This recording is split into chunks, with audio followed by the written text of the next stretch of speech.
Thanks for joining me again. Grateful that you took the time to view our channel. I'm excited about today. Uh, this is something, this little talk today is something that God used to literally change Laurie's and my marriage. Huge difference in how we were able to relate to each other. It gave us the ability to be patient, loving, kind. It gave us understanding. Just a huge breakthrough. And so I'm really excited to be able to share this with you guys today. I'm going to entitle this one "The Answer to the Curse of the Curse." If you remember last time we looked at Genesis chapter 3. So this is the answer to the problems that came along with that curse. And it's going to be found in Ephesians 5:21 to 33. So, like I said earlier, even though Laurie and I got remarried after our 7-year divorce, even after that, I continued to be rude, harsh, demeaning. I had a tendency to use really hurtful words, and it hurt me when I used them. But I was still messing up, and it wasn't. I want to say it wasn't until about 5 years ago. I wish it was earlier than that, but it was about 5 years ago that Sammy and I, my son, we have a tendency to, or a habit to read through the Bible every day, one proverb, one chapter in the Old Testament, one chapter in the New Testament, and then from the children's storybook Bible, because it's just so much fun. And I believe it was God, when we ran across Ephesians 5, it seemed like he was saying, I need to spend more time in this chapter on my own. And so I did. And I didn't really get much out of it. I knew I was familiar with Ephesians 5. That was supposed to be the big, important chapter that, tells husbands and wives how to do marriage. But it really wasn't hitting, it wasn't connecting. But then I found that as I kept reading and kept asking questions and say, God, what do you have for me? All of a sudden, it's like the answers to the questions that Laurie and I had on how we could biblically work through Genesis 3 just popped. I mean, God very graciously kind of made it all kind of fit together. The first helpful insight that he gave came from verse 21, and it says, and further submit to one another out of reverence for Christ. And this is priceless. And further submit to one another out of reverence for Christ. So I'm just going to read this so I get it right. This verse explained to us that our being able to work through our marital problems would first, now here it is, would first be about our relationship and respect for Jesus, not the love and respect we did or didn't have for each other. Whether I loved Laurie unbelievably or she couldn't stand me unbelievably, that wasn't the important piece. The important piece was that our getting along and working through Genesis 3 would first be about our love and respect for him, not the love and respect we did or didn't have for each other. Priceless. And I'm going to read this next piece.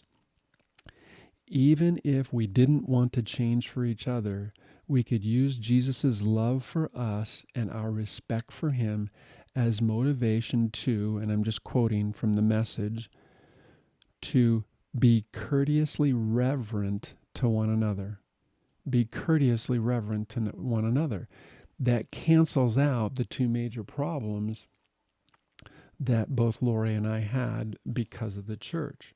Excuse me, because of the curse, Genesis 3 curse. Next, so I'm going to be looking at Laurie's issues from the curse because that's how it's arranged in the chapter. If it was about men first, I'd do that. It's about women, and it's taken from verses 22 and 24, and it says, "For wives, this means submit to your husbands as to the Lord," and verse 24, "Wives should submit to your husbands in everything." So there it was. I mean, again, I'm going to read this because I want to get this right. Oh, and I'm just going to throw this out. The information that I'm sharing with you, I've told you about the book. It finally came out. The information in more detail is in the book that God very graciously wrote or used me to write. And it's Is it God's Good Plan to Crush and Grieve You? So pick it up. It's very small. I tried to make it simple and succinct. Because I just remember when I was hurting, when I was divorced, I didn't want all these long drawn out stories, etc. like this. So it's very simple, very succinct, and it's more detailed, most likely than what we're going through right now. So God's answers for Laurie's challenges of being controlling and disrespectful because of the curse was for her to respect me just like she respects Jesus. So it wasn't primarily about me. It was primarily about her relationship with Jesus. Priceless. So for Laurie, it was a spiritual trade-off. Instead of showing sinful control and disrespect out of love and respect for Jesus, she could now, in Jesus's power, show respect and submit to me. And when I say in Jesus's power, that's massively important. I think we're probably going to cover this, but the exchanged life. Jesus living his life through us. So I don't have the ability to do it. Laurie didn't have the ability to do it. And you and your wife are not going to have the ability to do it. So instead of showing sinful control and disrespect, out of love and respect for Jesus, she could now, in Jesus' power, show respect and submit to me. Next, verses 25 and 28 says, "For husbands, this means love your wives just as Christ loved the church. He gave up his life for her." And then verse 28, "In the same way, husbands ought to love their wives as they love their own bodies." So here is my spiritual trade-off. I mean, finally, this is God's answer to my long time problem with anger, being harsh, being rudely controlling towards Laurie, was to love Laurie the way he loved his church. So again, my spiritual trade-off, instead of showing sinful anger and harshness, out of love and respect for Jesus, I could, in his power, now show love and kindness by giving my life for Laurie.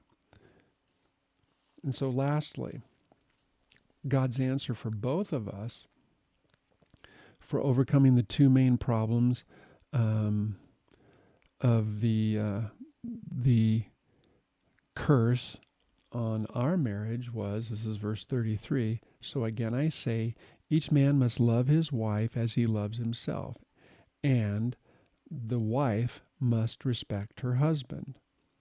Okay? So very succinct, very clear.